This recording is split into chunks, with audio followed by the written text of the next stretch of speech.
আপনার কিন্তু চাকরি থেকে বাদ দিয়ে দিবেন। আমি আপনার চাকরি করব না, ধরেন আপনার চাকরি। এলাকাবাসী একটি ঘোষণা সবাই লক্ষ্য করে শুনুন। মঙ্গলপুর পশ্চিম পাড়া জামে মসজিদ আজকে আসরের পর বন্ধ করে দেওয়া হবে। শেষে শুনেছেন ইমাম সাহেব তো মসজিদ তালা মেরে দিয়েছে। কি বলিস? ওর এত বড় সাহস! চল তো, এখনই আর বাড়ি যেতে হবে। সবাই ডেকে নিয়ে চল। চলেন আসেন। এদিকে আসেন। আপনি নাকি মসজিদ বন্ধ করে দিয়েছেন? হ্যাঁ, বন্ধ করে দিয়েছি মসজিদ।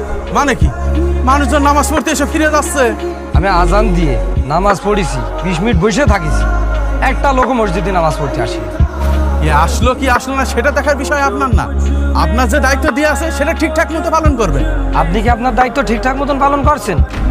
তিনটে মাস আমার বেতন দেন না। যারা 5 ওয়াক্ত নামাজ পড়ে না, আমি তাদের ভাত খাবো না।